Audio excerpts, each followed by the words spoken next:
이렇게 내부서의 보고를 끝으로 저희 2024년 교회학교의 겨울 사역이 마무리되었습니다. 캠프가 마무리되면 우리 아이들은 신앙의 결단을 하게 됩니다.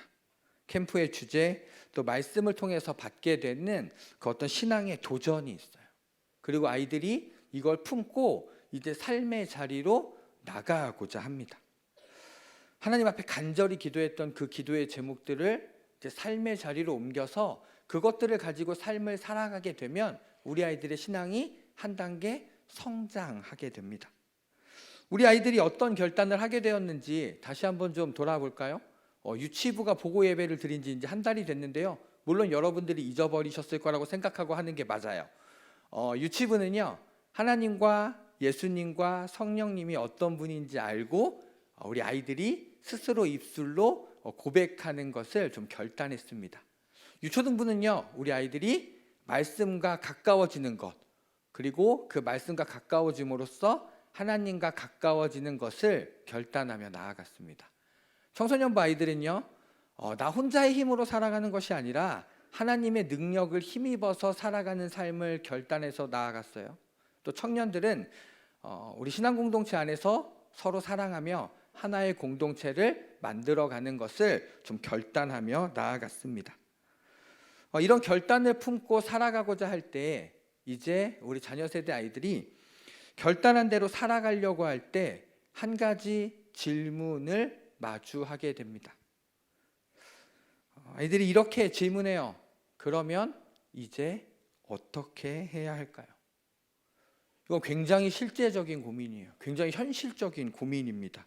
이제 내가 결단한 대로 살아보려고 하는데 내가 삶 가운데 어떻게 살아가야 하는지 모르겠어서 질문하는 거예요. 내가 이제 어떻게 해야 할까요?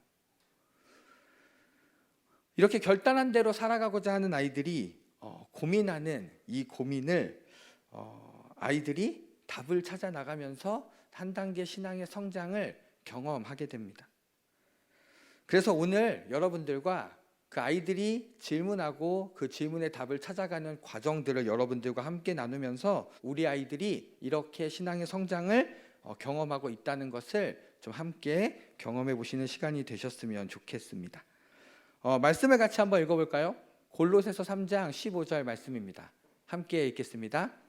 그리스도의 평강이 너희 마음을 주장하게 하라. 너희는 평강을 위하여 한 몸으로 부르심을 받았나니 너희는 또한 감사하는 자가 되라. 아멘.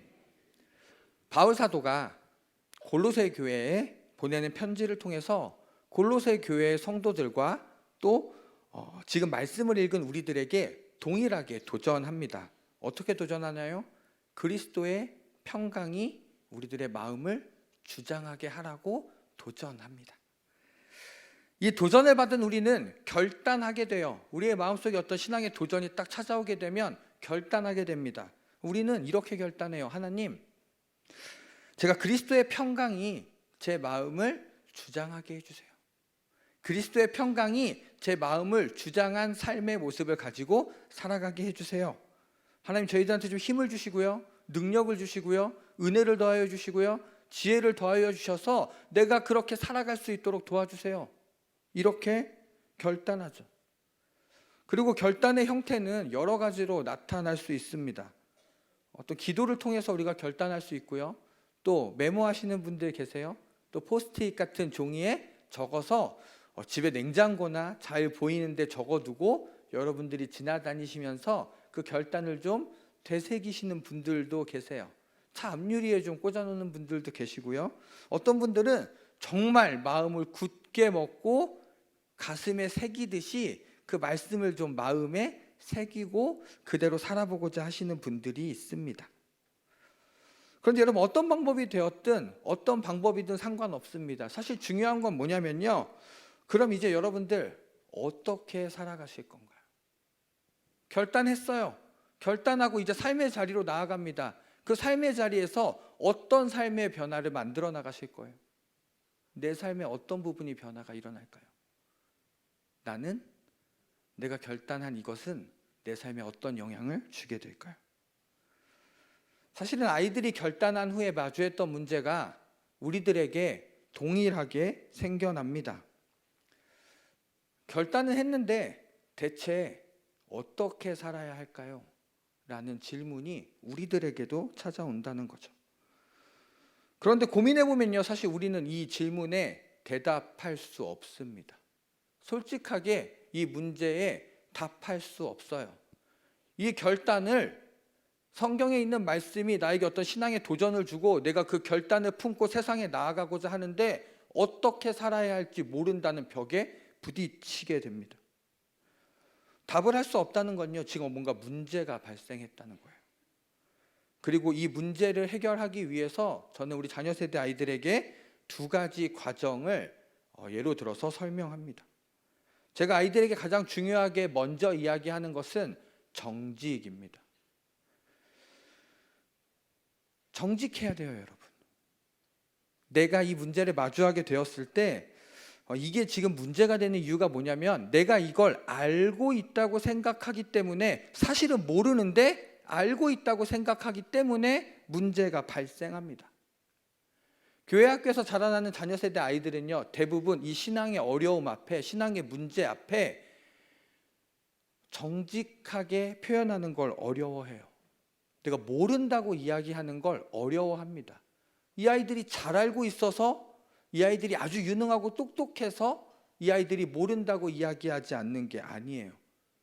아이들과 이야기를 나눠보면요, 아이들이 정직하지 못한 이유는 대부분 내가 모른다고 이야기하면 우리 부모님이 신앙교육을 잘 못 시킨 사람이 될까봐 아이들이 모른다고 이야기하지 않아요. 몰라도 일단 안다고 이야기합니다. 일단 고개를 끄덕입니다. 그리고 다시 물어보면 잘 몰라요. 근데 이런 아이들에게 정직해야 한다고 이야기하면 이 아이들이 이제 자신이 모른다는 걸 인정해요. 그러면 자연스럽게 그 다음 단계로 넘어가게 됩니다. 모른다는 걸 인정한 아이는요, 질문하게 됩니다. 왜요? 답을 알아야 되니까요. 여러분들도 동일합니다. 여러분들이 마주한 지금 이 문제의 상황이, 여러분들이 정직해지시면, 내가 모른다는 걸 인정하고 나면 자연스럽게 질문하시게 됩니다. 그리고 그 질문의 답을 찾아가면서 그 과정을 통해서 또 그 결과에 따라서 우리의 신앙이 성장하게 된다는 거죠. 우리는 이제 질문할 수 있습니다. 그리스도의 평강이 내 마음을 주장한다라는 것은 어떤 것인가요? 우리가 질문할 수 있죠. 그리고 이 문장 안에서 우리가 주장한다라는 표현을 마주하게 됩니다. 내 마음을 주장한다라는, 사실은 우리에게 익숙하지 않은 표현을 먼저 마주하게 돼요. 우리에게 좀 익숙하지 않은 이 표현이 조금 쉽게 쓰여진 표준 세번역이나 세번역 성경에서는 이렇게 이야기합니다. 주장한다라는 표현 대신에 지배한다라는 표현을 사용하게 돼요. 이 주장한다라는 표현, 이 지배한다라는 표현으로 바꾸면 조금 더 이해하기 쉬워져요. 무엇인가 내 마음을 지배한다는 건 그것에 영향을 받는다는 것입니다. 우리의 마음은 우리의 말과 어떤 행동, 또 그로 인해 나타나는 삶의 모습과 선택들에 영향을 주게 돼요. 그런데 이 마음을 지배한다는 건 단순히 내가 어떤 부분에서 영향을 받는 것을 선택하는 것이 아닙니다. 나의 선택으로 그것을 고르는 것이 아니라 내가 그 영향의 모든 것들이 사실은 강제로 영향을 끼쳐서 내가 그것에서 영향을 받지 않을 수가 없게 되는 상태를 이야기하는 것이에요. 이게 여러분들의 마음 가운데 그리스도의 평강이 여러분들의 마음을 주장한다는 것, 여러분들의 마음을 지배한다는 건 여러분들의 마음 속에서 이루어지는 모든 것들이 이 그리스도의 평강에 영향을 받는다는 것을 의미합니다. 자, 그러면 이제 여러분, 그리스도의 평강이 여러분들의 마음을 주장하는 삶을 살아가시기를 주님의 이름으로 축원해 드립니다. 방금 아멘을 하셨어요, 그렇죠? 여러분들이 다 아멘을 하셨어요? 그럼 제가 다시 한번 질문해 보겠습니다. 자, 여러분, 그럼 이제 어떻게 살아가실 건가요? 어떻게 살아가실 건가요? 삶의 변화가 있어야 돼요. 삶의 변화가 있어야 합니다. 그럼 여러분들은 어떤 삶의 모습을 결단하셨나요? 사실은요, 이것에 대답하기 위해서 우리는 한 가지를 더 질문해야 합니다. 그게 무엇이냐면요, 그리스도의 평강이 무엇인가 하는 것입니다. 여러분, 그리스도의 평강이 뭘까요?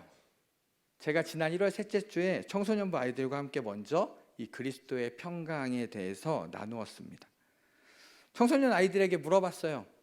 얘들아, 그리스도의 평강이 뭔지 아니? 안 돼요. 고개를 끄덕끄덕해요. 그래서 아이들에게 다시 물어봤어요. 그래? 그리스도의 평강이 뭐야? 그럼 아이들이 대부분이요, 어로 시작합니다. 질문에 어로 시작했다는 건요, 99% 모른다는 얘기예요. 지금 머리가 막 굴러가는 소리가 어로 나오는 거죠. 그리고 아이들이 대답합니다. 이렇게 대답한 아이가 있어요. 대충 좋은 거요. 제가 질문했는데 안다 그랬는데 물어보니까 그 대충 좋은 거래요. 뭐 나쁜 건 아니겠죠. 그리고 이렇게 얘기합니다. 한참 고민하던 여자애는요, 뭐 평화로운 거? 뭐 이게 뭐 가장 정답에 근접한 거예요. 그래서 청소년부 아이들 6, 7명하고 이제 이것에 대해서 먼저 좀 나누었는데, 아이들의 대답을 종합해 보면 결론은 이거예요. 모른다는 거죠. 그래서 아이들에게 물어봤습니다. 왜 그럼 안다고 대답했어? 왜 고개를 끄덕거렸어? 라고 물어보니까 자기가 이 그리스도의 평강이라는 단어를 많이 들어서 알고 있는 줄 알았대요. 자기도 자기가 모르는 걸 몰랐어요. 알고 있는 줄 알았대요. 어떤 아이는 제가 물어볼 줄 몰랐대요. 그냥 알았다고 한 거예요. 이렇게 모르는 걸 인정하게 되면 그 다음에는 그게 뭔지 질문하고 배우게 됩니다. 자, 여러분, 그리스도의 평강이 무엇인가요? 그리스도의 평강이 무엇이냐면 하나님께서 그리스도를 통해 우리에게 허락하신 평화입니다. 너무 쉽죠? 하나님께서 그리스도를 통해서 우리에게 허락하신 평화예요. 이게 어떤 거냐면 유초등부 아이들한테 물어봐도 아이들이 이것에 대한 대답을 아주 정확하게 잘 학습된 대답을 하게 됩니다. 왜냐하면 우리들이 성경 말씀을 암송할 때 가장 먼저 암송하는 구절이 있어요. 대부분 이 말씀을 첫 번째로 암송하셨을 거예요. 요한복음 3장 16절 말씀입니다. 같이 한번 암송해 보실까요? 하나님이 세상을 이처럼 사랑하사 독생자를 주셨으니 이는 그를 믿는 자마다 멸망하지 않고 영생을 얻게 하려 하심이라. 아멘. 이 말씀을 통해서 예수 그리스도의 십자가의 복음이 아주 자세하게 설명되어져 있습니다. 하나님께서 우리를 사랑하셨어요. 그런데 사람이 죄를 짓게 됩니다. 죄를 짓게 되어서 하나님과 멀어졌어요. 그런데 하나님께서 우리를 너무 사랑하셔서 하나님의 독생자 아들 예수 그리스도를 이 땅에 보내주십니다. 그 예수 그리스도의 십자가 사건을 통해서, 십자가의 능력을 통해서, 부활의 능력을 통해서 우리가 죄의 문제를 해결받습니다. 예수 그리스도의 십자가를 믿기만 하면. 죄의 문제가 해결된 우리가 죄 때문에 멀어졌던 하나님과 다시 가까워질 수 있게 되었어요. 그래서 하나님과 가까워짐으로써 우리가 평화를 누릴 수 있게 된다라고 이야기합니다. 내가 하나님과 가까워졌기 때문에 이제 평화로운 상태가 되었다라고 이야기하는 거예요.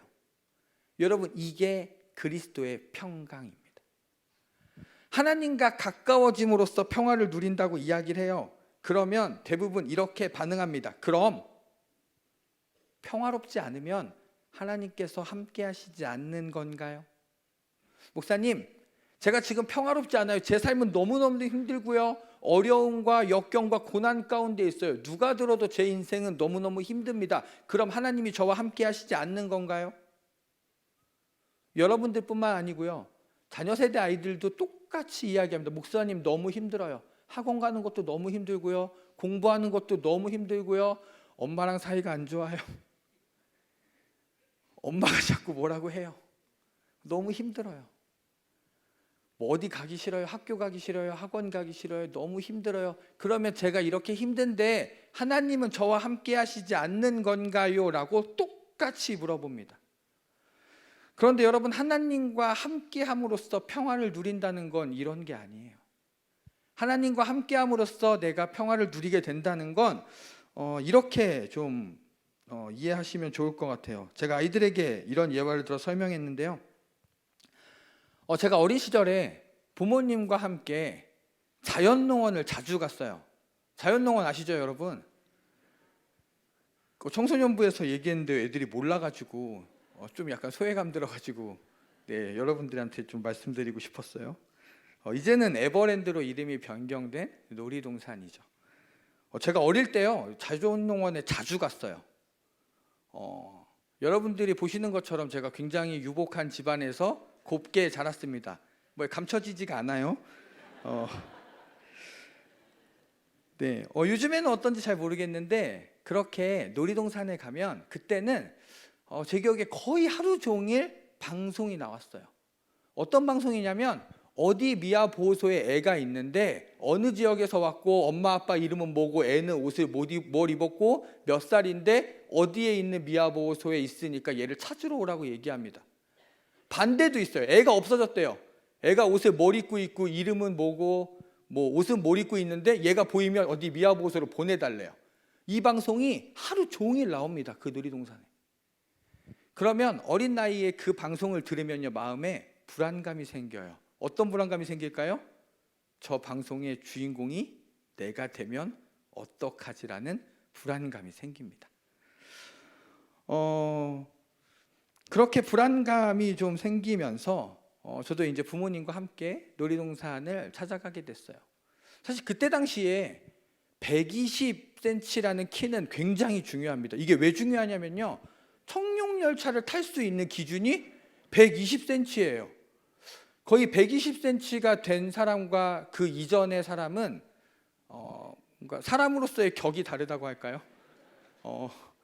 좀 그런 큰 벽이 있었어요. 그래서 갈 때마다 하는 게 뭐냐면 청룡열차 옆에 있는 키를 재는 그 자가 있어요.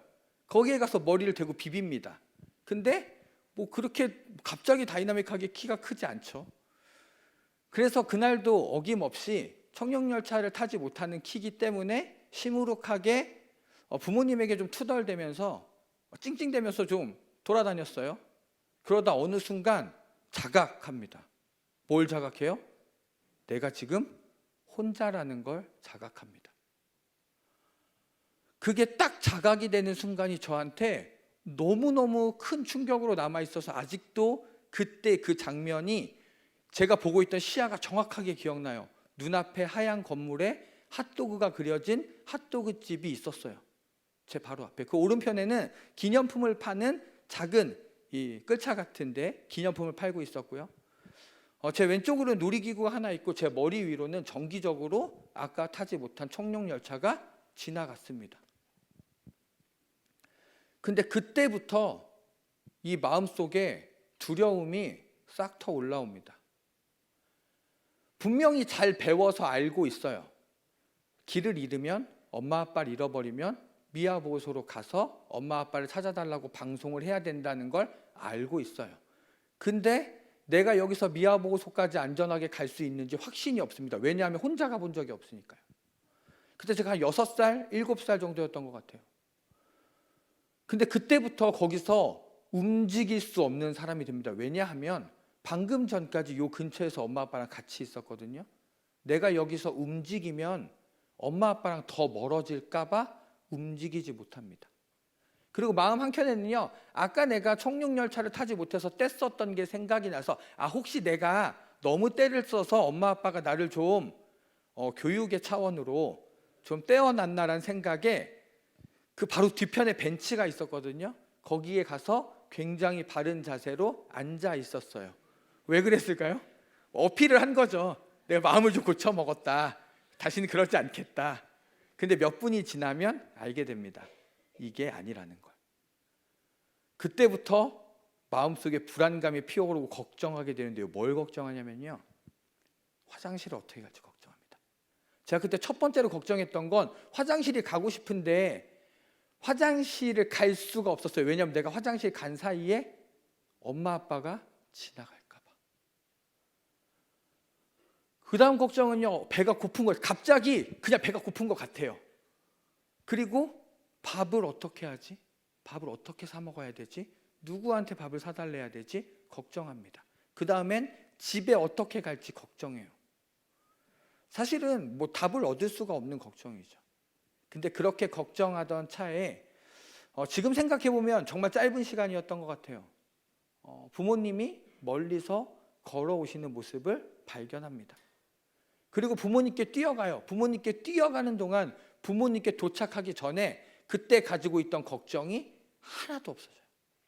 왜요? 왜 걱정하지 않을까요?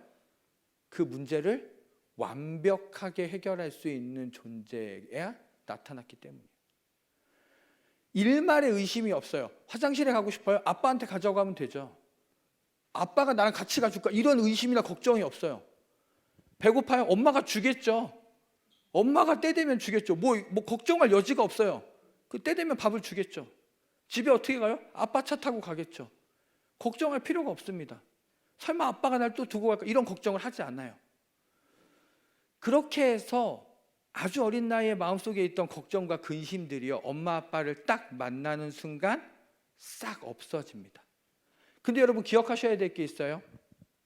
엄마 아빠를 만났다고 해서 갖고 있던 문제가 해결됐을까요? 화장실에 가고 싶은 게 해결됐을까요? 아니에요. 화장실 가야 돼요. 배고픈 게 해결됐을까요? 아니에요. 그때도 배가 고파요. 집에 갔어요? 아니에요. 아직 놀이동산이에요. 근데 걱정하지 않습니다. 우리가 하나님과 함께할 때 누릴 수 있는 평화는요, 이런 거예요. 삶의 문제는요, 동일합니다. 하나님께서 나와 함께 하신다고 해서 내가 내 삶에 아무런 문제가 없는 게 아니에요. 문제는 동일해요. 문제가 해결되지 않습니다. 근데 그 문제를 바라보는 나의 시선이 달라진다는 거예요. 우리가 죄의 문제를 해결받고 하나님과 다시 함께 할 수 있게 되었습니다. 그런 자격이 있다는 것도 알게 되었어요. 그리고 내가 지금 하나님과 함께 한다는 걸 인지합니다. 그래서 내가 하나님과 함께 하게 돼요. 그리고 내가 하나님과 함께 함으로써 내가 평화를 누릴 수 있게 된다는 것입니다. 여러분, 이 평화는요, 내가 삶 가운데 마주한 삶의 문제 가운데, 삶의 어려움 가운데, 내가 하나님께서 나와 함께 하시는구나, 내가 하나님과 함께 하는 사람이구나, 내가 하나님께서 함께 하시기 때문에 이런 어려움과 문제 앞에서도 평화를 누릴 수 있는 사람이구나라는 걸 기억하는 것입니다. 내가 마주하고 있는 이 어려움이요, 하나님께서 나와 함께 하신다는 걸 알게 되면 이 어려움 또한 하나님의 계획하심 가운데, 하나님의 인도하심 가운데 있다는 걸 알게 됩니다. 그러면 문제를 바라보는 시각이요, 확실하게 달라져요. 그저 내 삶을 더 아래로, 더 구렁텅이로 끌고 갈 것 같던 이 문제들이 설마 이 문제를 통해서, 마주하고 있는 어려움을 통해서 하나님께서 지금 나에게 말씀하시는 건 뭔지 찾게 됩니다. 하나님의 뜻이 무엇인지 찾게 돼요. 그리고 혹시 내가 마주하고 있는 이 어려움을 통해서 하나님께서 나의 삶을 어디로 인도하실지 기대하는 마음까지 갖게 됩니다. 이게 하나님을 향한 믿음이 커질수록요, 기대가 커지고요, 그 기대가 걱정과 불안, 두려움을 이겨내는 상황을 마주하게 돼요. 그때 내가 어려움 가운데 있지만 평화로운 상태를 가지게 됩니다.